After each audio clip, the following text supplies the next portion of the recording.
I want to thank you for coming back. Please like, subscribe, comment, and share. Sharing these episodes really does help us out quite a bit. Liking them also helps if you're listening on any of the platforms that allow you to like. Post it if you can. Post it on your Facebook page.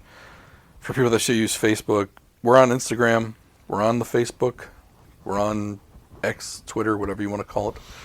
I think we're on TikTok, although we just auto post there. I don't think I've ever looked at it. Did you even know we were on TikTok? No. I think I have TikTok on my phone. I just don't need another. I don't need another one. I don't need another social media. Well, the TikTok is kind of like. So people send me TikTok videos like, "Hey, this is funny." Yeah. And it used to be you go to TikTok, it would go through your web browser, but now it doesn't. It forces you to go to the app. So if I want to see the video, I have to use the app. So I put the app on the phone. I never got into it. I think mostly because I thought it was just a bunch of dumb, like, kids doing stupid TikTok dances. But there are a lot. So I follow a lot of chefs, and so you get recipes, and then you can also get. Again, we've talked about this on other. Like, if you're tearing an engine down on a social media post, I'm in. So I just don't know what the difference between TikTok and Instagram is at this point. I don't either. It's still it's short to medium videos. Then there's YouTube Shorts.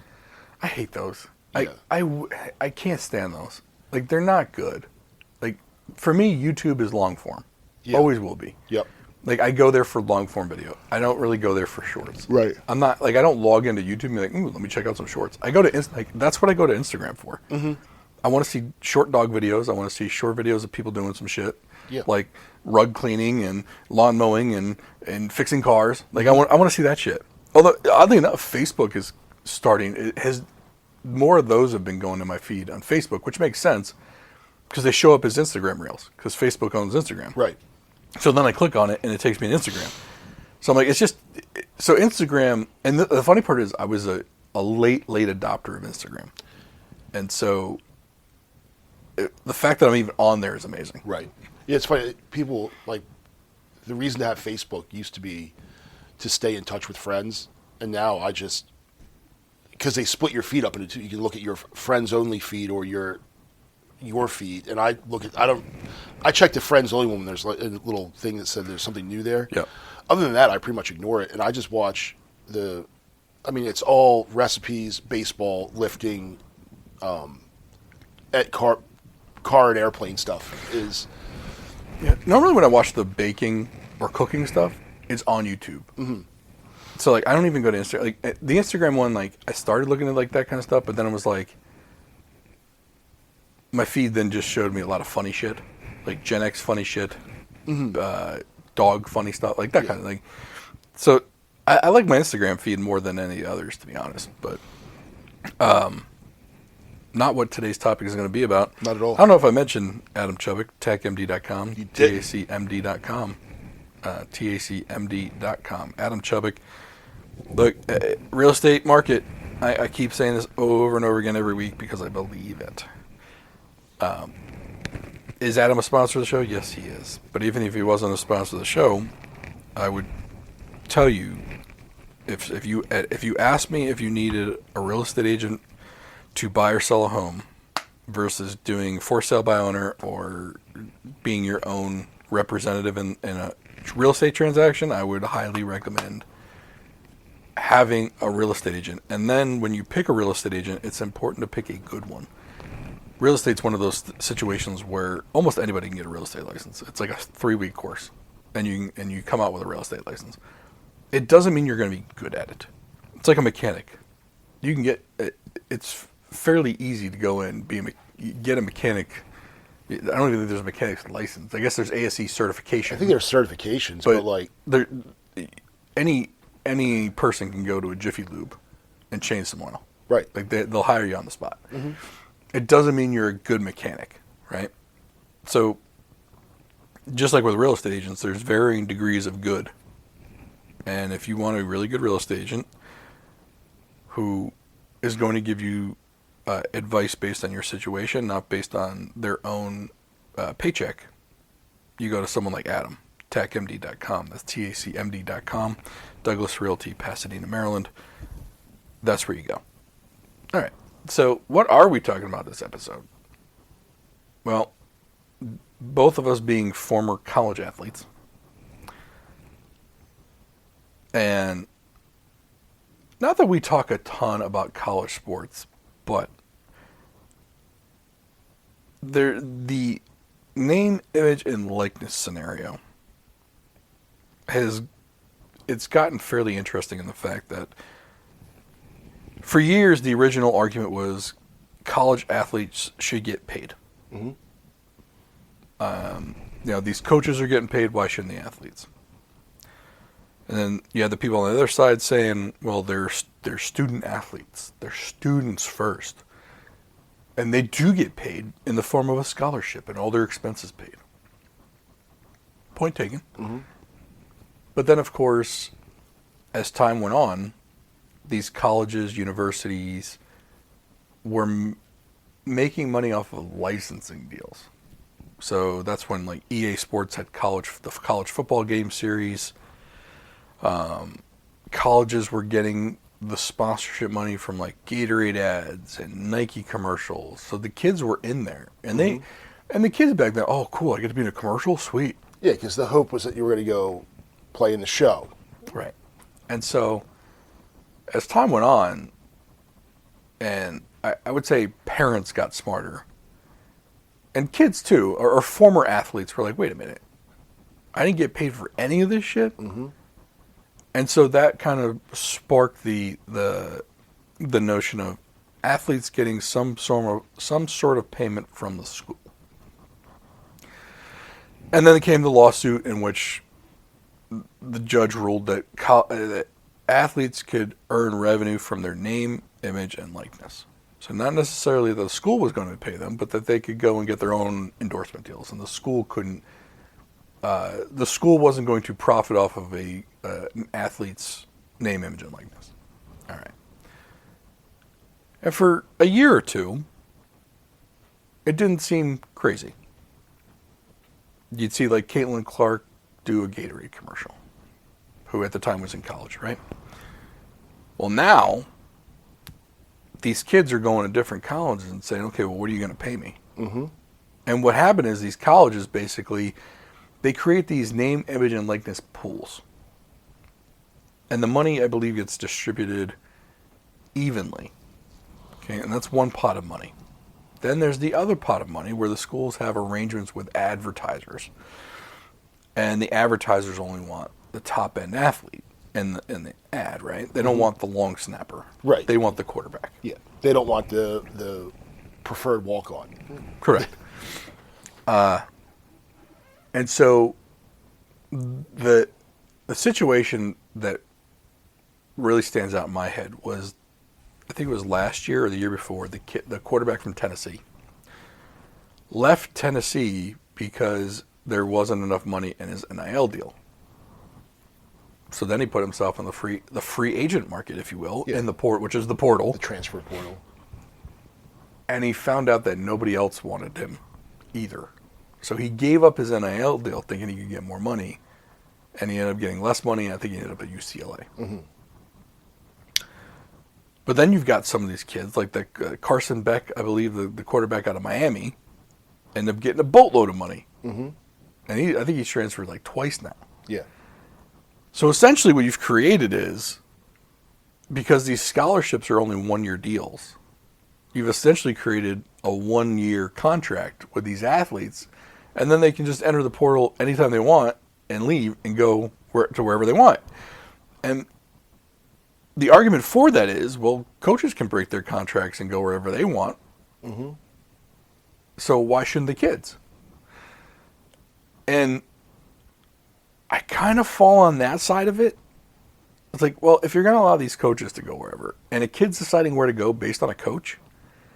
Now, and this is when they say, though, well, if a coach leaves, every kid can enter the portal. Okay, but I don't know. I don't know how, I don't know where I really officially sit on all of this, but it's become a shit show. No, it is. So a friend of mine, he's a coach at one of the big private schools in the area. And one of his alumni was going to I'm gonna leave the schools out of it because I don't want anyone to be able to identify who this kid is. But he goes to one big sports program and is approached by another to come to theirs, and they were offering him more NIL money. So he calls my friend and is like, hey, what should I do? I really like this school and the coach of the program, but, I'm thinking about going to this other place because they're offering so much more. So then he goes back to his original and says, hey, they're offering me this. So it's like every year there's a contract negotiation. So his current school matched it, so he stayed there. But we're not talking like chump change here. It was hundreds of thousands of dollars for him to play at school A versus school B. And it goes to me, like the whole student athlete thing, even before NIL, these kids weren't student athletes. They're professional athletes. That's what they were doing. They weren't there for the major, for the program. They were there to play football, to play basketball, baseball, what have you. But the two big ones obviously are baseball and football. Basketball. Yeah. Basketball and football, not baseball. Baseball doesn't have the near the number of scholarships that the other sports do. But I've never been a big college football fan anyway. The other thing I look at is when you see these powerhouses, right? Now, we had a neat year this year because you had two schools that, with Indiana and Miami. So it wasn't your typical Georgia, Alabama, Ohio State. But when you look at these schools, wow, these coaches, they built a great program. Of course, he gets the number one draft pick every single season because these kids want to go there because they look, oh, wait, this guy went there and he went to the NFL. They look at the alumni and where did they go? Right. So then, because they're big, huge schools with huge booster and alumni networks, they have, and they're, if they're SEC schools, they're getting a lot of, their big TV deals, they're getting a lot of money. So they're the more attractive target to go to than a school that isn't as good in their conference or a school in a lesser conference, or, we all know how the hierarchy goes.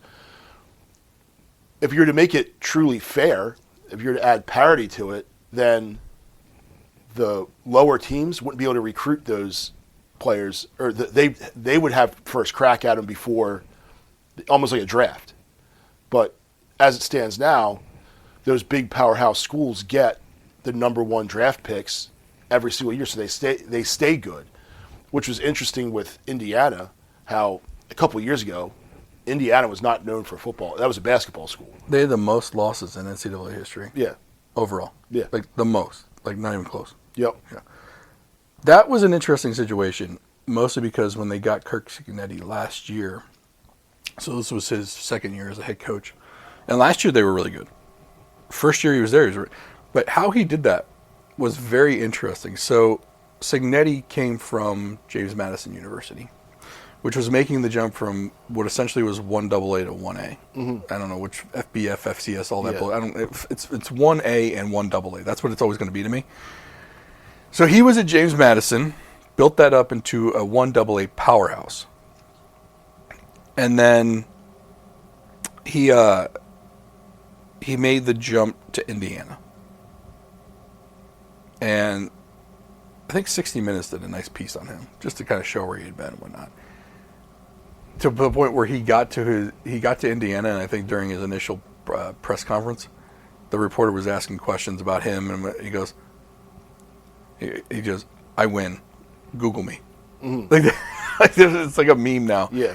But essentially, what he did was, as soon as he went to Indiana, and I don't know if he told his players or what, but basically a lot of the JMU players entered the portal and ended up at Indiana. He ended up taking 10 to 15 kids.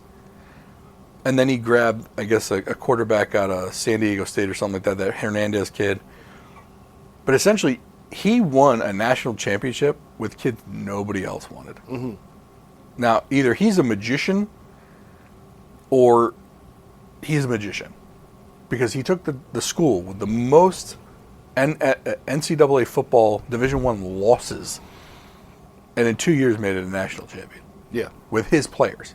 Players he recruited to JMU, went with him to Indiana. In my opinion, like, that's kind of a cool story.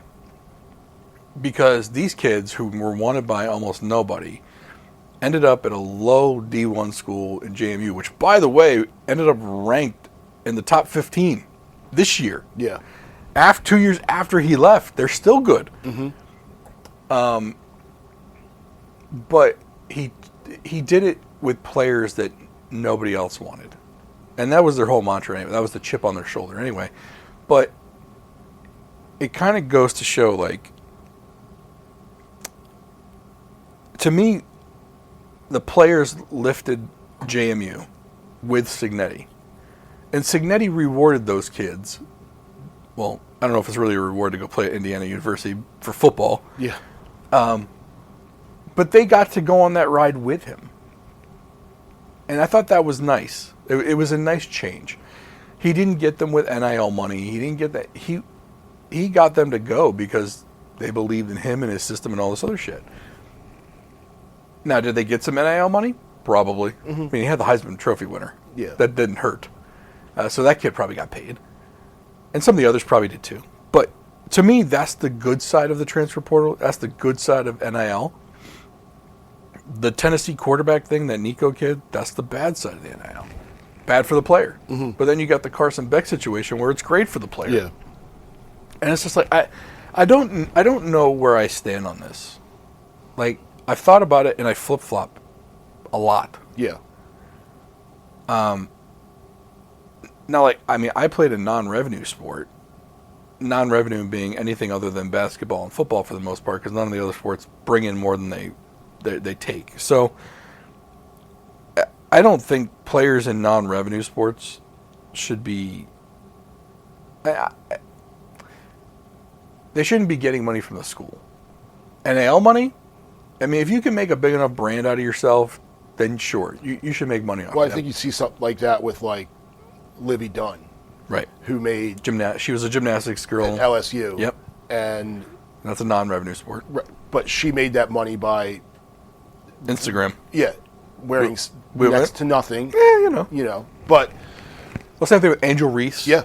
And to be honest, Caitlin Clark. I mean, don't get me wrong. She got an audience.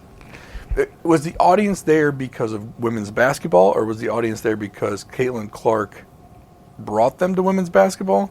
Or, like, in the Angel Reese thing, I would say it was a number of things. I think her Instagram brought fans. Like, Livy Dunn brought fans to NCAA gymnastics that weren't there.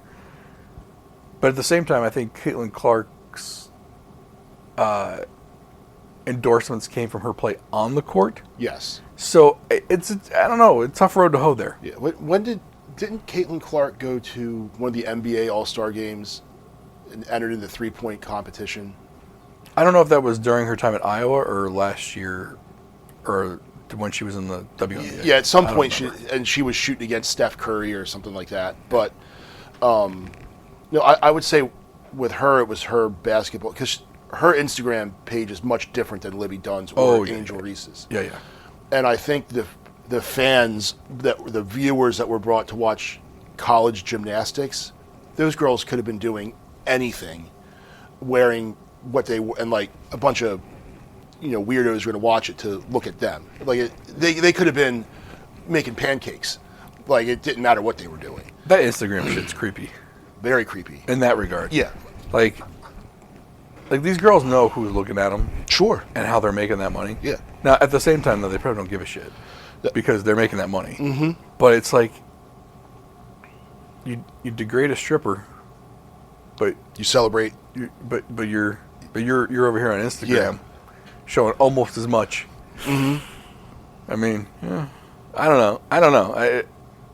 But like, part of me is like, make that money, but the other part of me is like, while you're making your money doing the same thing this person over here is doing, just in a different form, don't be degrading that person. Yeah. You know what I'm saying? Like, don't be that hypocrite. Like, just acknowledge I have fans and followers. They like what I have to say. No, They don't. They don't. I'm sorry, but they don't. They don't care. They can watch you on mute. Probably are. And then they do. They probably haven't heard a word you've said. But there are some. And I'm not saying it's just women. There are some Instagram dudes out there. Sure. Who like their videos are just shirt off. Again, the women got them on mute. It's eye candy at that point. You know what I mean? Yeah. So it's not just for the ladies. That's what I was like. I mean, shit, you got people out there putting their feet online, and people are like, I have followers and fans, and people want to hear what I have to say. They want to see your feet, right? They don't care what the whole 5 feet up says. Yeah, they don't. They're not paying attention to that at all. No. So, like,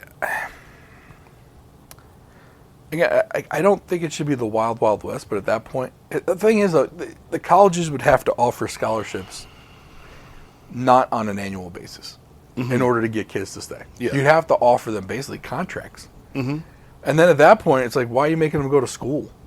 Well, and then some of them, like, they're all virtual. Yeah. So, are they really? What are they? I remember they used to do when you'd watch college football. They announce the starting lineup and all the players. Whether they said it or whether it was just a picture of them, it would have the picture of the player, their position, jersey number, height, weight, and then what year they were in and their major. And you see major football. Yeah, and I don't really see it, and I don't pay as much attention anymore as I used to. But it was neat to see the guys that were like, the offensive lineman, and it would be, Mathematics. Keith Godowski, biomechanical engineering. Like, okay, There was that guy that played for the Ravens.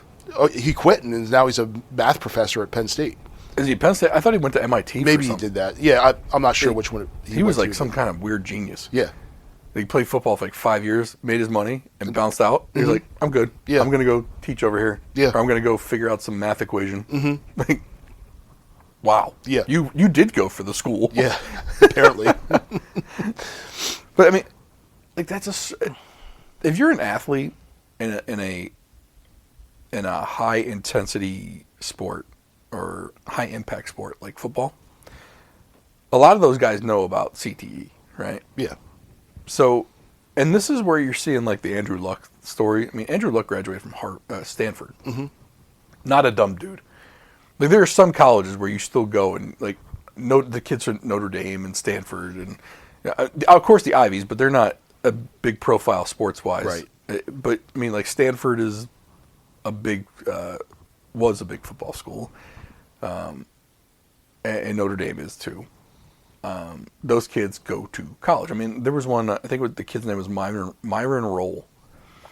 I don't know if he went to, I thought he was a Notre Dame guy, but he could have been a Miami kid. But anyway, the kid ended up like deferring, what was it? A Rhodes Scholarship? He's a doctor now. He played in the NFL for like 3 seasons, got paid, and then went on the Rhodes Scholarshiping. Or maybe it was Florida State. Anyway, some of these dudes are there for the education. Like they're like, look, I got this athletic thing going on. It's going to get me a free education. And then they actually take advantage of the education part of it. They just happen to also be really good at sports. But like that Myron Roll, I think is a doctor now. It's a Roll, Rolle. Okay. I don't know which role it was. There was 4 of them. I think he ended up going to Oxford on the Rhodes Scholarship. Like the dude was smart.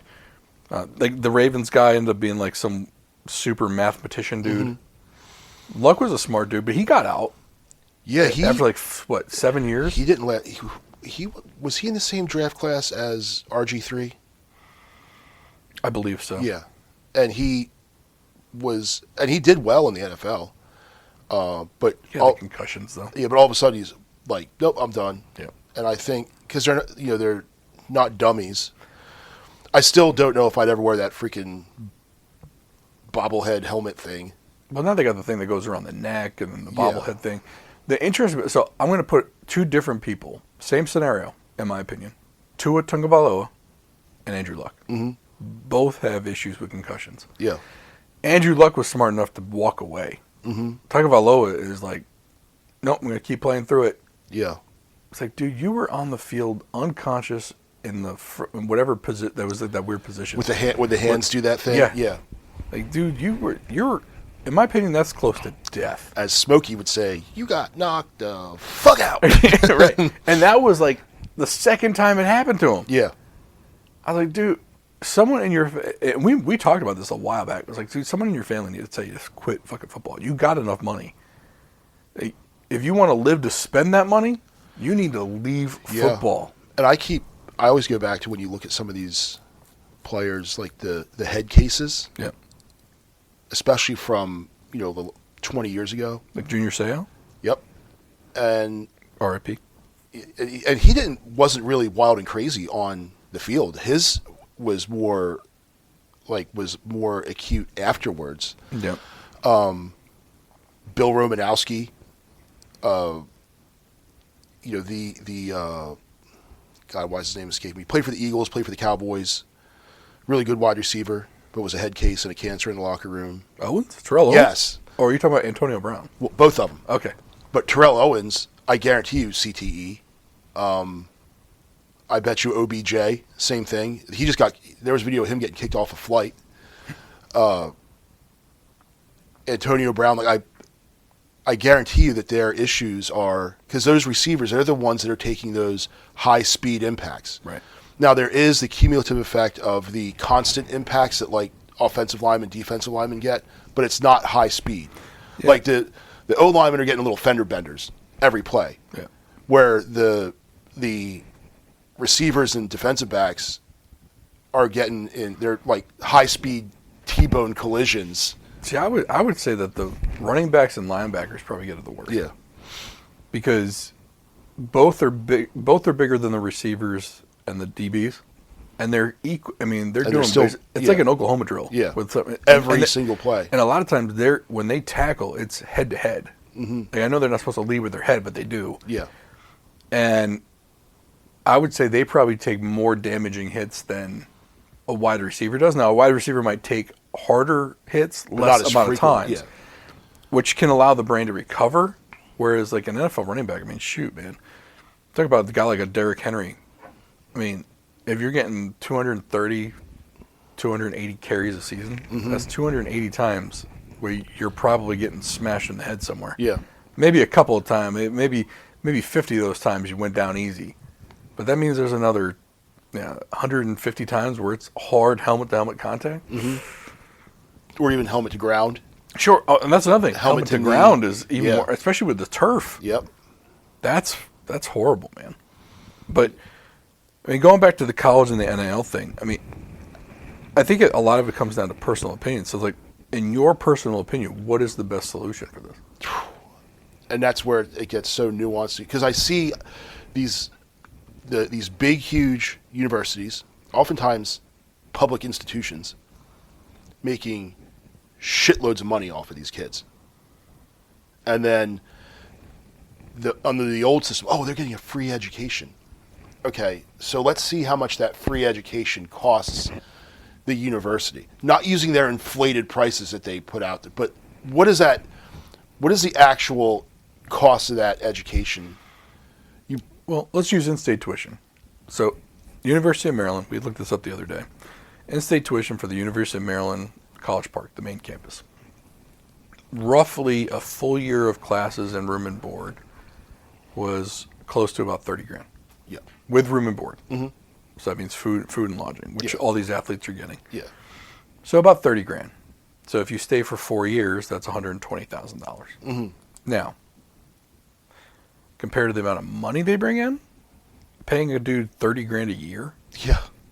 Maybe, let's say they give them a stipend for another $1,000 or $2,000, because they're not allowed to work. Right. So they can't have they can't even be an RA. They can't have an on-campus job or anything. Right. So let's say $32,000 a year. I mean, shit, man. Now some people are going to say, well, that's what unskilled labor starts at. Now, technically, out of high school, it's unskilled labor, right? I mean, that's where people start off at. And I'm like, okay, well, is that reasonable? I guess it depends on where they are. But are you considering a kid who is an elite athlete, unskilled labor. Well, and that's another part of it. Like that's not that dude's not. If you were to take, I'll even take our knucklehead kids. Let's say the oldest ones who've been playing baseball or softball now for, right, 6-7 years. They've acquired some skills. right, Like my oldest is a better pitcher than I. He throws harder than I can. He hits a baseball better than I can. So he has acquired some skills. I wouldn't call him unskilled. He's going to be a freshman in high school next year. right. So then, say he does play baseball 4 years through high school, and now he's even getting looks from any college program. Right. I'm not going to consider him unskilled. Yeah. Because he's going to the top 2% of high school athletes that are actually going to play beyond the high school level in any division. Right. 1 through 3, including JUCO. Right. So now we're going to say, like, the dude that flips burgers at McDonald's makes more than $15 an hour. So I mean, I've said this before. You can go to Dunkin' Donuts right now. Starting wage $18 an Yeah. hour. They bumped it by $1, by the way. It used to be $17 an hour. It's now $18 an hour to go check out people at Dunkin' Donuts. Yeah. And Pour coffee. And be around delicious donuts all day. Right. You probably get free donuts too. Yeah. I mean, it doesn't sound horrible. If I can have coffee and donuts all day And you don't have to think much. on the house. Yeah. And you're going to pay me $18 an hour to be there? I don't have to make any decisions. It's an interesting proposal. Never mind the fact, I think after 3 months you get bumped up to like $22 an hour. Yeah, not that it's a ton of money, but I mean, think about what you're doing. You're making $44,000 a year To hand out donuts, hand out and eat donuts. Yeah. Because I'm not discounting the free donut thing. Right. Yeah. That's a fringe benefit.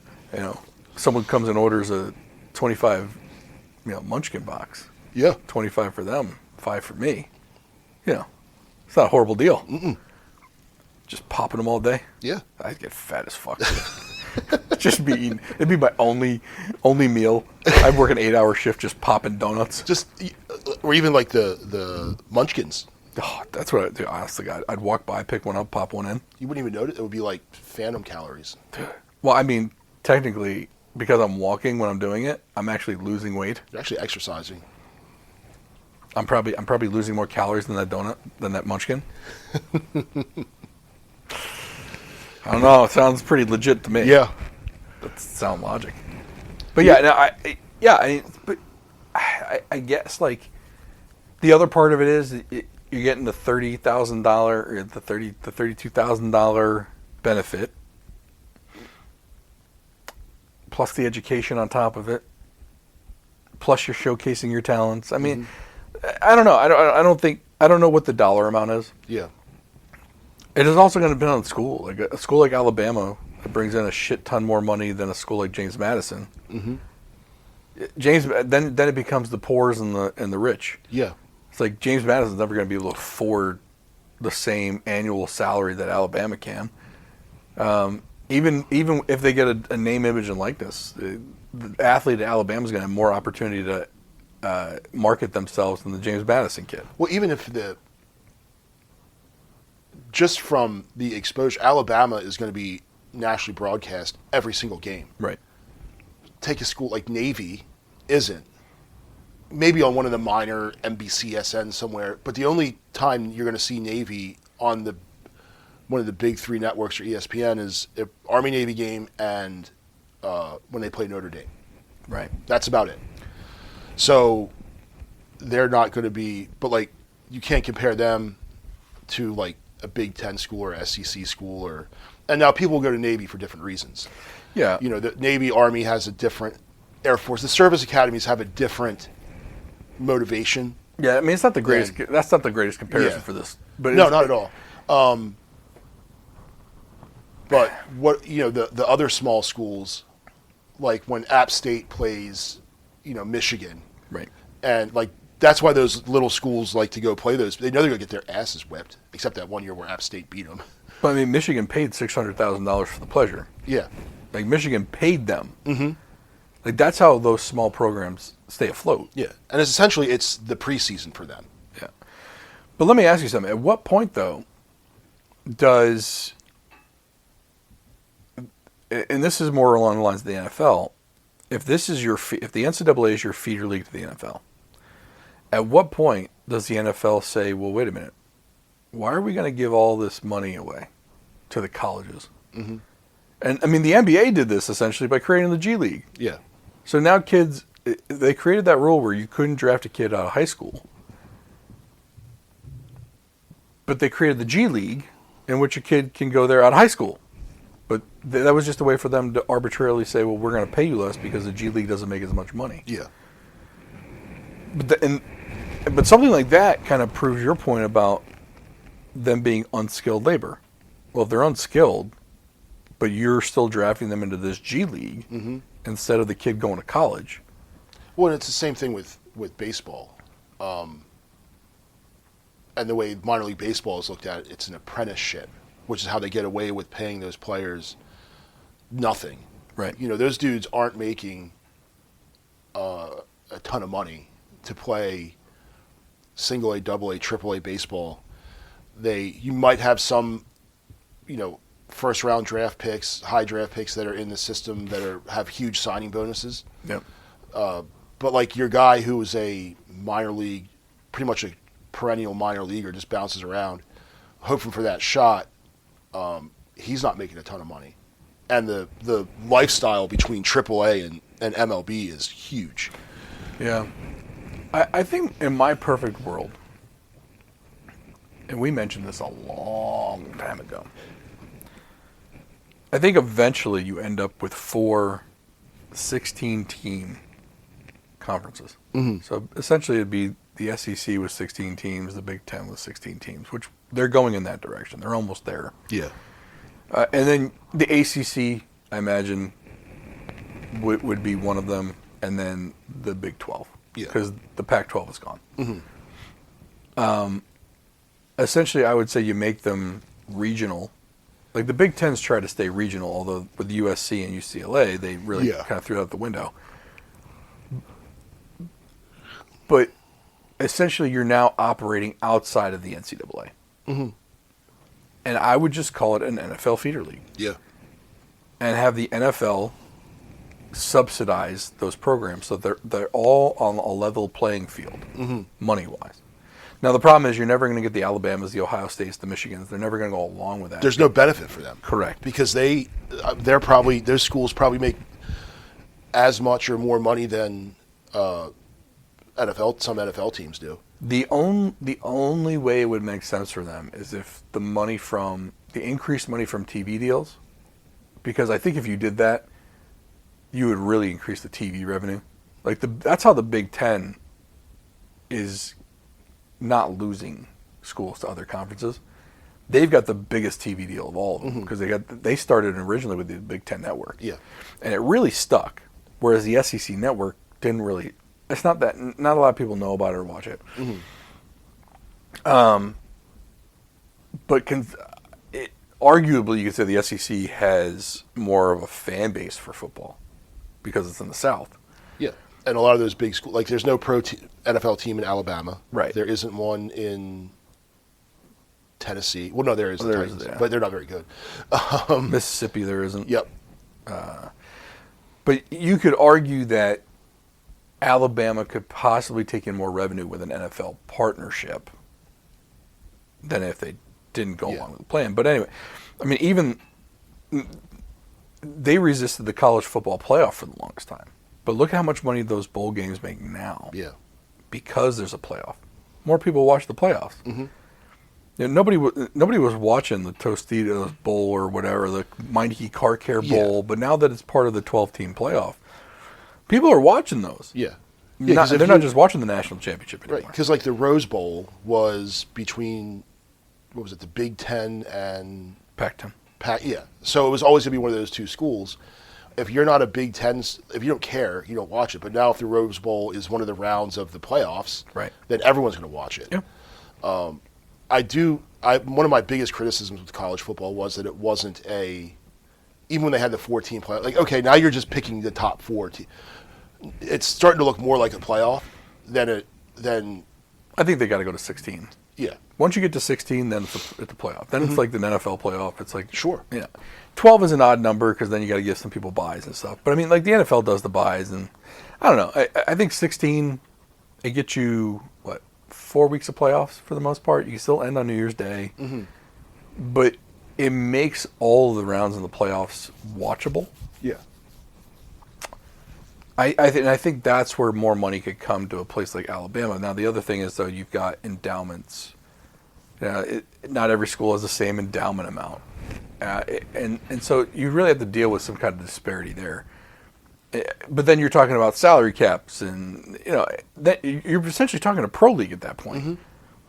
And then what if that pro league actually did better revenue than the pro league? Pro league, yeah. Because, I mean, those Alabama fans are Alabama fans. It wasn't too long ago, not within our lifetimes, but certainly our parents' lifetimes, that the college football was more important than the NFL. Same thing with the NBA. Yeah. College basketball was more important than the NBA. Yeah, it was almost, even, there's players that played for, the Redskins back in the '80s when they won their first, Super Bowl. Like, those guys played football during football and had other jobs. They were construction workers or they were insurance salesmen. Football was like something else that they did. Baseball was the same way. Yeah. And then once the big money started coming in, no one who was our age that played in the NFL had another job, but the generation before them certainly did. Yeah. So you could see where it reverses again. I don't think it will, just because the NFL is such a huge machine. Yeah. But maybe there's some solution there. The solution they have now with the name, image, and likeness is the Wild West. There's no rhyme or reason to it. And I think it's further pushing people away from watching it to a point. Yeah, but who knows? It could be bringing more people. I don't know. I don't watch it. I think the NFL game is better. Now the criticism with college being, my big one being the big teams get the number one draft picks every year. The other is now moot because they switched to the playoffs, but under the BCS days, my whole thing with college football is there's too many teams doesn't mean anything in the end. Also, like, I don't get some of the fans, like you have these guys that are like, I'm a, roll tide. Like, dude, you're from Maryland. Like, did you go to Alabama? No. Are you from there? Like, they have no connection. They're just Alabama. I don't get it. But it's like how someone from here is a Dallas Cowboys fan. Yeah. Well, there is some historical stuff to that. I think we talked about it a while. Yeah, essentially, George Preston Marshall being the racist and all that. Sure. So I do get that. But there are other people that are just, diehard Patriots fans that have no connection to New England. Right. So there was that with college football. Some of the ticky-tack spot fouls in college football, the other part where, NFL you have to have 2 feet inbounds, college is 1. But I'd say the next revenue generator for NCAA football is creating essentially the equivalent of the Sunday ticket. Mm-hmm. Think about it. If you can go on a platform and have all the NCAA games listed, we may or may not have seen something like that. Yeah. Do you know how many people would sign up for that to always know that they will always be able to find the Alabama game? Yeah. Or they will always be able to find the James Madison game that normally doesn't get televised. Right. Like, let's say you're somehow an Iowa fan, a University of Iowa fan, like my neighbor is, who flies the Iowa Hawkeyes flag in Maryland. Mm-hmm. And wants to watch the Iowa Hawkeyes play football. Yeah. Or the Iowa basketball team play basketball. Well, imagine if you could just pay for a service that had every single game listed. Yeah. I think, in all honesty, we've been giving out free marketing advice for ages, and nobody took us up on it. They're still not doing the Madden view for football. They need to have a permanent where I can watch it from that perspective. But I mean, imagine having Dude, imagine having NFL Sunday ticket for NCAA college football and like red zone for college football. Fuck. Yep. People would just throw money at you for that. Oh yeah. Imagine if you could probably sell that for four. I'd say, shoot, NFL Sunday tickets like $350, $400. It would be cool, and this would be for any of them, if you could link it up. You could, if there was a way for it to connect to your sports betting or fantasy, right? So say I would just give it access to my fantasy football lineup, and it would then alter the red zone so that I'm seeing big plays of my fantasy players.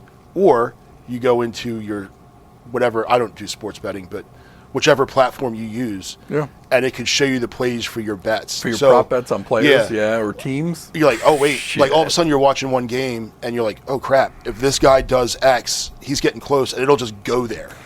Funny thing, all this AI shit. It could do it. No one's thought about that? What is it?